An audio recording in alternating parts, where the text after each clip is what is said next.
Abrimos a palavra de Deus, 2 Timóteo, capítulo de número 4, verso 1 até o verso 8, para a nossa meditação da manhã. Segunda carta de Timóteo, capítulo 4, começando com o verso 1.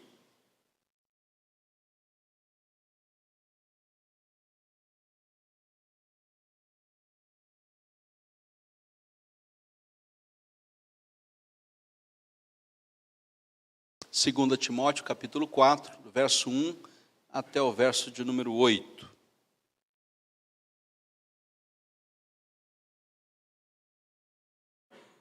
Conjuro-te perante Deus e Cristo Jesus, que há de julgar vivos e mortos, pela sua manifestação e pelo seu reino. Prega a palavra, insta, quer seja oportuno, quer não, corrige, repreende, exorta, com toda a longanimidade e doutrina, pois haverá tempo que não suportarão a sã doutrina, pelo contrário, cercar-se-ão de mestres segundo as suas próprias cobiças, como que sentindo coceira nos ouvidos, e se recusarão a dar ouvidos à verdade, entregando-se a fábulas. Tu, porém, sê sóbrio em todas as coisas, suporta as aflições, faz o trabalho de um evangelista, cumpre cabalmente o teu ministério. Quanto a mim, estou sendo já oferecido por libação e o tempo da minha partida é chegado. Combati o bom combate, completei a carreira e guardei a fé. Já agora a coroa da justiça me está guardada, a qual o Senhor, reto juiz, me dará naquele dia, e não somente a mim, mas também a todos quantos amam a sua vinda. Obrigado, Senhor Deus, pela tua palavra, obrigado porque estamos diante da mesma, obrigado porque teu Santo Espírito nos conduz ao entendimento, à compreensão, calhe ao nosso coração conhecer a verdade. Obrigado, Senhor, pela capacidade de inteligência que o Senhor nos dá para fazermos a leitura da mesma, coerente com a Tua presença em nossas vidas. Não nos permita, Senhor Deus, viver aqui na terra dissociado da mesma, mas orientados pela mesma, caminhando, Senhor Deus, em direção à Tua glória e sempre, Senhor, fazendo tudo para que Teu nome seja glorificado. Assim seja conosco, Senhor, abençoando a Tua igreja na caminhada segura que temos em Cristo Jesus. Amém. Queridos, Deus nos orienta. Deus não nos largou aqui no mundo à mercê das ondas e das tempestades, mas Deus nos orienta. Deus nos dá direção. Deus nos dá condições de vivermos aqui na terra, não segundo a capacidade que temos de entender a vida, mas conduzidos por Ele mesmo, Deus, à direção que Ele quer para nós. É um cuidado divino traçar a direção da nossa caminhada. É um cuidado divino determinar cada um dos nossos dias, como se nenhum deles houvesse ainda. Há a possibilidade, queridos, de nós pensarmos que estamos à mercê da nossa sorte, porque a nossa caminhada nem sempre é tão firme, tão segura.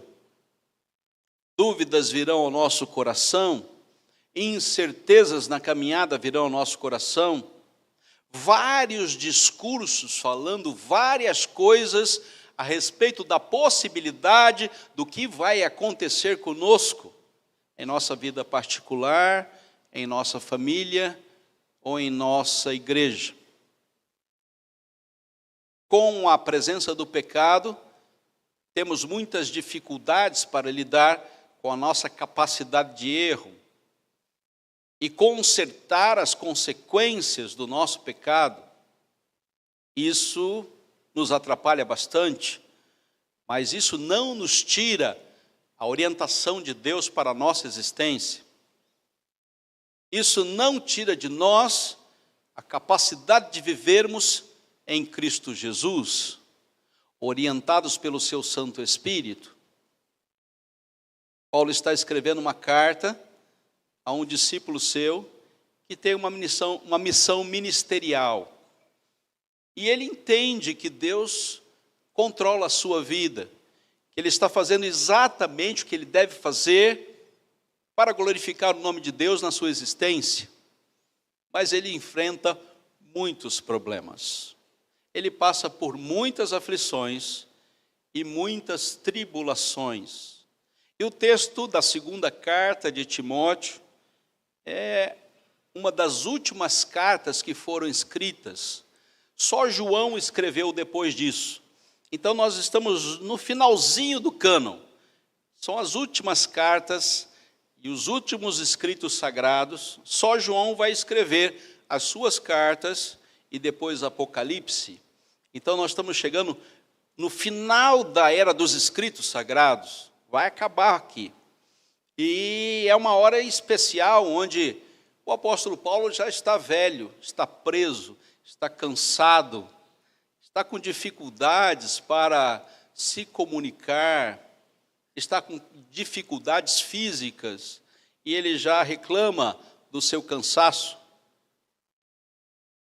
Mas escreve uma carta pessoal, e ele tem um cuidado pessoal com o seu discípulo.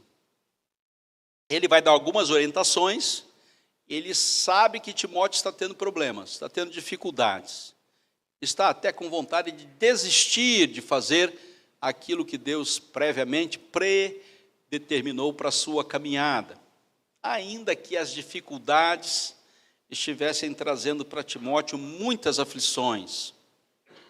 A hora não é tão fácil para o servo de Deus, e Paulo escreve essa carta, que vai ser a sua última carta, quase chegando ao final do cânon sagrado. E ele diz, olha, você vai receber algumas orientações agora, e é importante que você adquira essas orientações, receba essas orientações, incorpore estas orientações que eu vou te dar e cumpre cabalmente aquilo que Deus preparou para você. E ele vai dizer que, no capítulo de número 3, ele inicia dizendo que nesses últimos dias há um tempo final. Esse tempo final está se cumprindo hoje para chegarmos na glória. Desde o dia que Jesus Cristo veio pela sua primeira vez até o dia que Jesus Cristo virá pela sua segunda vez, esses são os últimos dias. E nesses últimos dias nós viveremos tempos difíceis. Fomos separados para viver tempos difíceis. Os dias não são fáceis. E alguns podem pensar que tem jeito de facilitar esses dias, mas não tem jeito de tornar esses dias fáceis. Nenhum discurso vai resolver isso. Nenhum homem tem nenhuma solução. Nenhum governo vai transformar os nossos dias em dias fáceis. Se você morar aqui no Brasil, na América do Sul, se você morar no Velho Mundo, se você morar nos países super desenvolvidos, não vai resolver. Você vai ganhar um pouco mais de dinheiro aqui, um pouco mais de dinheiro ali, mas a dificuldade vai continuar estabelecida.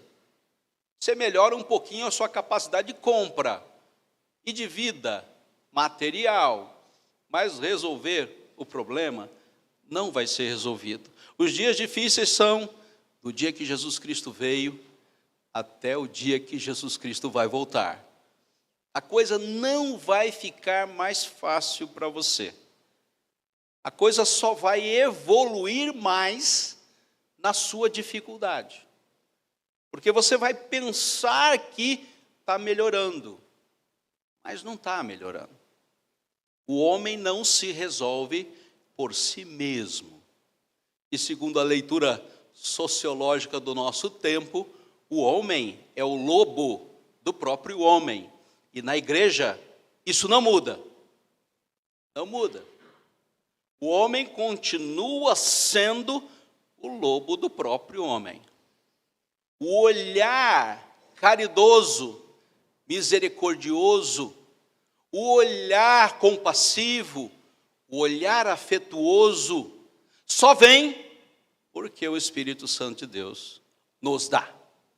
Por nós mesmos, nós nos mataríamos. E para preservar a minha vida, destruiria a vida de todos. E essa é a grande condição do ser humano. Eu quero exercer poder sobre os meus semelhantes. De alguma forma, eu quero subjugar os meus semelhantes. Eu quero fazer com que vocês façam aquilo que eu penso, que eu quero, que eu sinto, ainda que isso vá custar a sua vida. E essa leitura imperialista do homem sobre o homem contamina o homem quando? Não, ele vive aqui no mundo, um submundo. Não, queridos, em qualquer lugar, em qualquer tempo, em qualquer situação, o homem será o lobo do próprio homem. Nós queremos devorar os nossos semelhantes. O amor, o afeto, a misericórdia, a caridade, só chega em nosso coração pelo Espírito Santo de Deus. Então, toda leitura humanista nos conduz à destruição.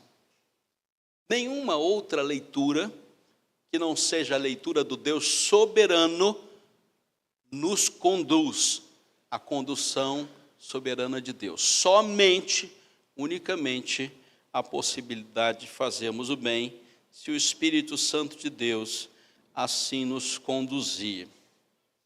Uma lista terrível está no capítulo 3, e eu não vou ler agora para vocês, você vai ler em casa, mas é o mundo que você vive e que todos os seres humanos vivem desde o dia que Jesus Cristo veio pela primeira vez até o dia que Jesus Cristo voltará. Os homens serão egoístas, avarentos, jactanciosos, arrogantes, blasfemos, desobedientes, e a lista caminha. Você vai se basear nestas pessoas para conduzir a sua vida? É isso que você quer? Ser conduzido por essas pessoas? Ou você prefere ser conduzido por Deus? Paulo vira para Timóteo e falou: se você está preocupado com esse pessoal aí que está ao seu redor e prefere olhar para eles do que olhar para Deus, meu querido, você é o mais miserável de todos os seres humanos. Então, olhar para a humanidade, ver na humanidade a solução, meu querido, você não vai viver muito bem aqui na terra. E você não vai desfrutar de momentos de paz e de tranquilidade. Seu coração vai viver em turbulência. E o próprio Jesus diz: não se turbe no vosso coração. Creia no homem, creia na vida, creia no que virá. Não. João capítulo 14 não diz isso. Ele diz: creia em Deus e creia também em mim, em Jesus. É a única possibilidade do seu coração perturbado encontrar a paz. Então, queridos, a modinha da época é ouvirmos discursos. Fala-se aqui, fala-se lá. A multiplicação da informação enche a nossa mente com discursos. E muito se fala usando a própria palavra. Mas Paulo vai orientar a Timóteo e diz: lembra do que a tua avó disse e que ensinou para a tua mãe. Ele não diz: olha, ligue a internet e ache todos os discursos possíveis, mas ele reestabelece a condição de vida cristã e de paz e relacionamento saudável a Timóteo, dizendo: lembra do que a tua avó disse. Lembra do que disse, você aprendeu da sua mãe. E há um histórico aqui, talvez você não tenha essa mesma possibilidade de Timóteo, mas ele está reportando você a caminhada que a história estabeleceu para uma igreja saudável. Uma igreja onde Deus controla todas as coisas, Ele continua sendo soberano. Se você olhar para a lista daquelas pessoas que estão à volta de você, eles são implacáveis, caluniadores, eles têm domínio, não têm domínio sobre si, são cruéis, são inimigos do bem, traidores, atrevidos, enfadoados. Meu Deus do céu, tem que viver nesse mundo. Timóteo, você vai continuar vivendo nesse mundo. Não tem outro jeito, é o lugar que você tem para viver. E do dia que Jesus Cristo veio até a sua segunda vinda, você vai viver tempos difíceis. E o texto fala isso de uma forma enfática. Vamos ao texto que lemos propriamente, do capítulo 3, verso 12. Ora, todos quantos querem viver vida piedosa, você está aqui na igreja, né? O piedoso é aquele que anda em direção a Deus, né? O ímpio é aquele que anda em direção contrária a Deus. Todos que querem viver uma vida piedosa. Então ele está dando uma orientação definitiva para Timóteo. Falou: você quer viver na presença de Deus? Então você será perseguido. Por quê? Porque o contexto do capítulo 3 vai mostrar todas aquelas pessoas que estão ao nosso redor, sem a orientação de Deus, sem a orientação do Espírito Santo. Então a pergunta é: você quer viver uma vida piedosa, uma vida na presença de Deus, conduzido por Deus? Por isso você está numa igreja hoje, e aqui a palavra está aberta, nós estamos lendo a palavra, nós queremos viver uma vida na presença de Deus. Portanto, meu querido, junte a esse querer viver na presença de Deus com a palavra perseguidos. Não há outra forma para você viver. O seu filho será perseguido. Não tem como você botar ele dentro de uma caixinha para que ele não seja. Nós temos que capacitar os nossos filhos para serem perseguidos, porque ele será perseguido. Então a igreja não é uma bolha de espiritualidade, onde a gente fala assim: deixa eles aqui dentro, e aqui dentro eles não serão perseguidos. Botou o pé ali fora, a coisa já muda. E ele vai ter que trabalhar, ele vai ter que estudar, ele vai ter que casar, ele vai ter que ter filhos, ele vai ter que viver a vida dele. Para Timóteo era muito fácil. Eu vou parar com esse negócio, né? Está dando muito problema. Não tem como pastorear nesse mundo atual. Os tempos são difíceis e esses últimos dias estão muito complicados. Não vou ser pastor mais, né? Vou cuidar, vou comprar um computador, vou trabalhar com a internet, alguma coisa assim. Não, Timóteo não teve essa opção. Ele tinha que cumprir a sua caminhada. Ele tinha que viver os tempos difíceis. Ele queria ser um homem piedoso, andando na presença de Deus. Mas ele não podia ficar na bolha do discurso, das belezas do discurso. Ele tinha que viver a sua vida implacavelmente dentro do mundo ao qual ele estava inserido. Então, viver numa bolha não era uma opção para Timóteo. Minha adolescência, minha juventude, eu passei na cidade de Brasília. Quem conhece Brasília sabe a super quadra. Cada quadra tem aí 20 blocos e 36 apartamentos em cada bloco. E nós morávamos na super quadra dos oficiais do Exército. Meu pai é oficial do Exército, a gente morava, e nesses blocos, nesses apartamentos, só moravam oficiais do Exército. Ninguém entrava nessa superquadra. Ninguém entrava nessa superquadra. Ali só tinha o major, tenente-coronel, coronel, E nem a polícia entrava nessa superquadra. A gente vivia dentro de uma bolha militar, né? A gente podia fazer o que a gente quisesse nessa superquadra, porque nós estávamos totalmente protegidos da investida de qualquer que fosse outra linha da sociedade, né? Quando a gente saía para bagunçar, mas quando a gente entrava ali dentro, a coisa era séria. Então, cada um tinha que fazer a coisa exatamente como o seu papai falava, né? Então, nessa superquadra, nós vivíamos no nosso mundo particular. Saíamos dali, íamos à igreja, saíamos dali, ia no clube, saía dali, ia no shopping, mas sempre voltávamos para a nossa bolha. Ficávamos ali dentro daquela bolha, super protegidos. Ninguém passava pela entrada dessa superquadra. Então, queridos, nós temos uma caminhada segura com Deus. E nós não temos a menor dúvida disso. O ambiente que nós temos na vida de piedade é extremamente seguro. Ninguém vai impedir que você ore. Ninguém vai impedir que você conheça a palavra. Ninguém vai impedir que você viva na comunhão. Você tem um ambiente seguro para viver. Mas nós não estamos presos ao ambiente seguro. Nós vivemos num ambiente seguro para que nós saiamos desse ambiente seguro e proclamemos o Evangelho de Cristo. E é isso que Paulo vai argumentar.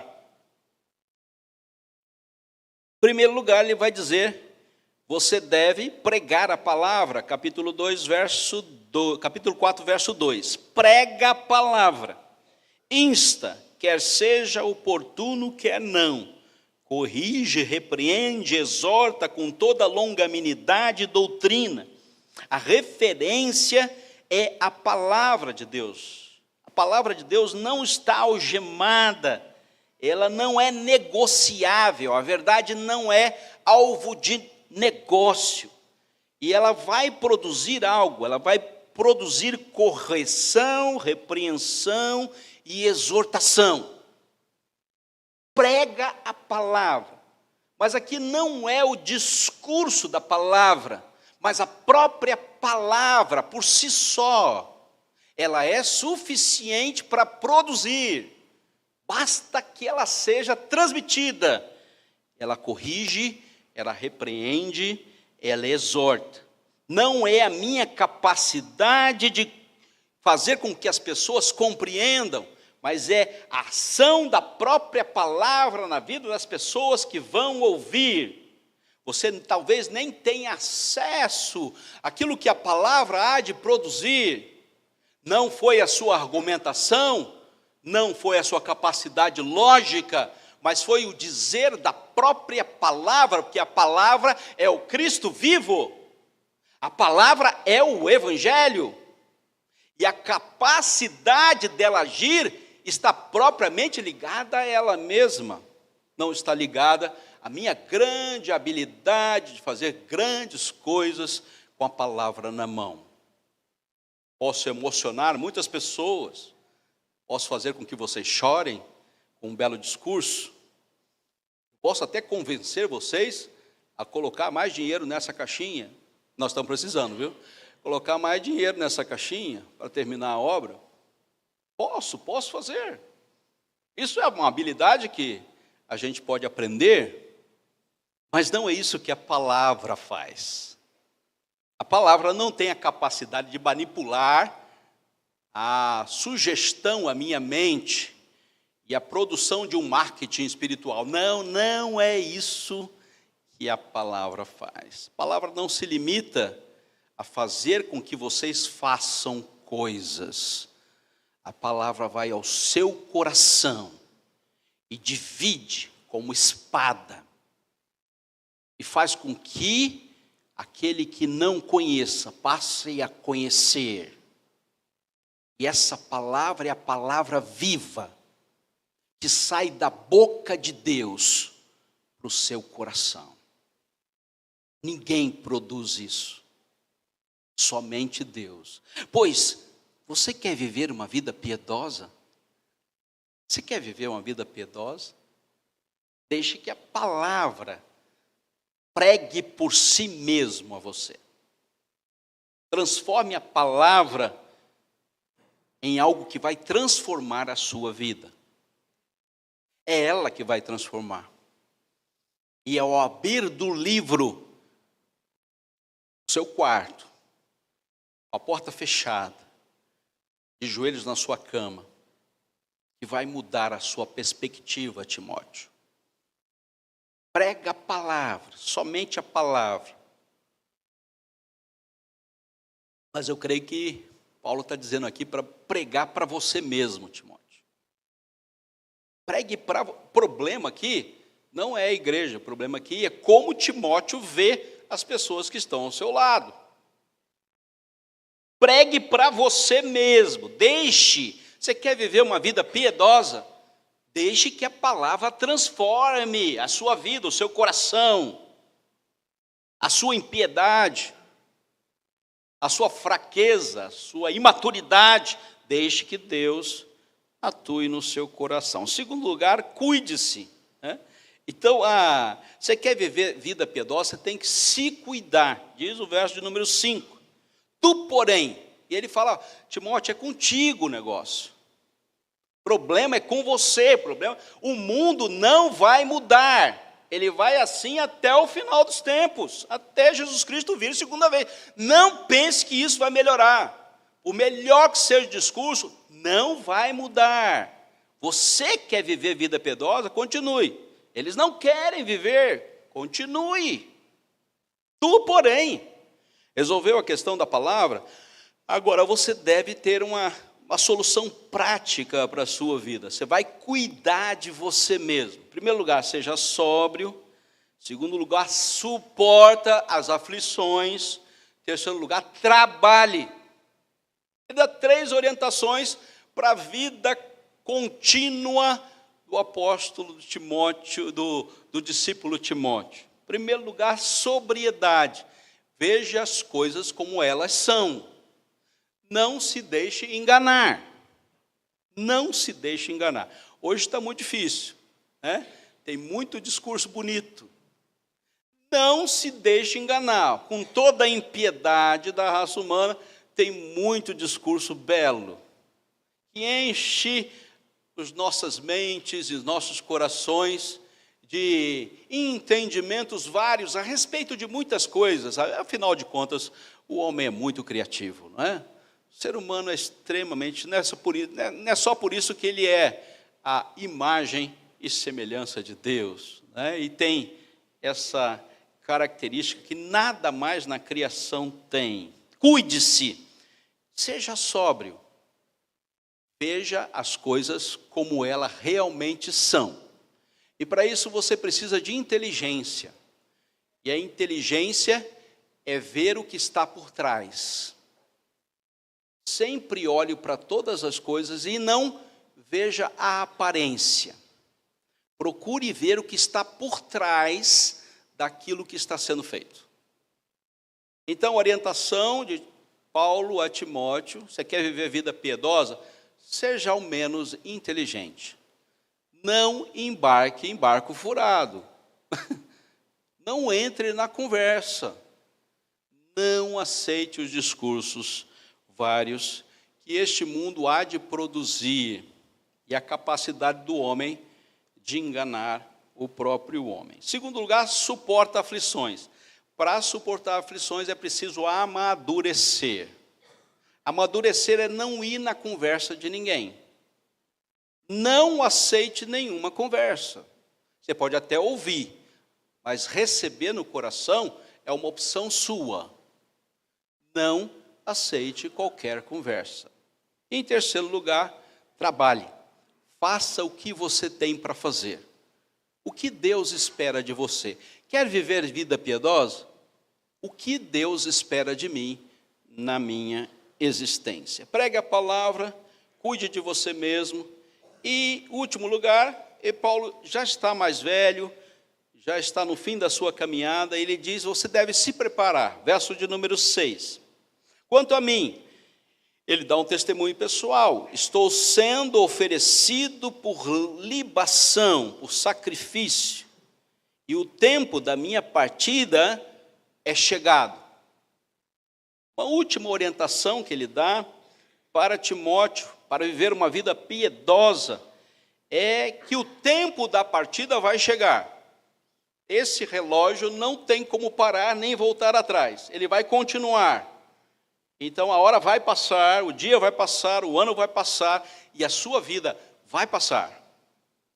Então isso traz uma consciência de existência para Paulo, e ele fala para Timóteo: Timóteo, aproveita esse tempo que você tem agora.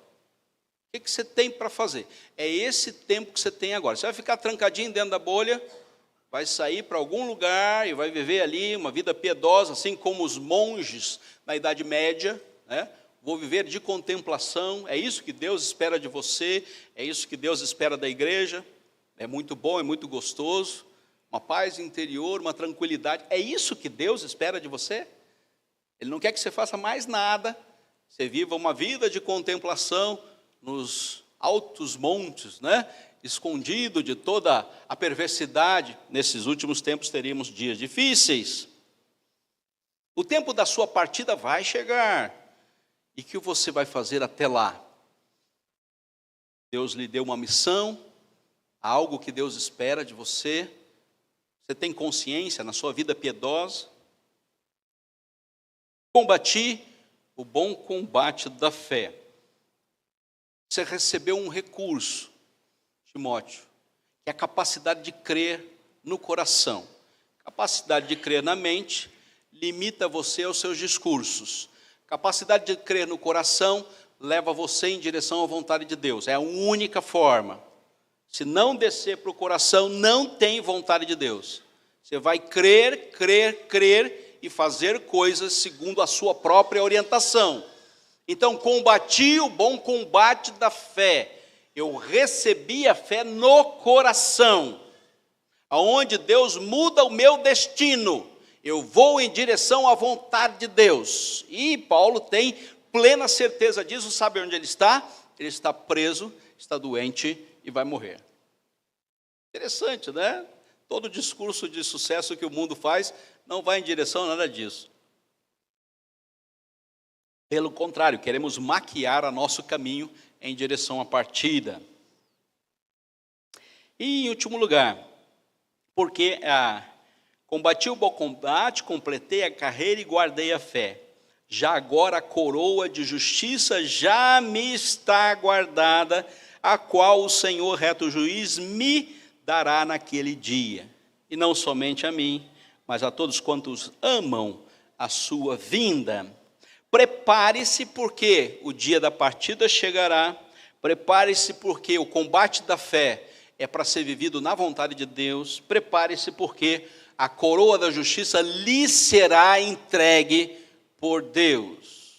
O justo se faz justificador de todos aqueles que caminham no Senhor. Concluo, queridos, capítulo 2, verso 1 vai dizer: fortifica-se na graça que está em Cristo Jesus. Não tem outro jeito.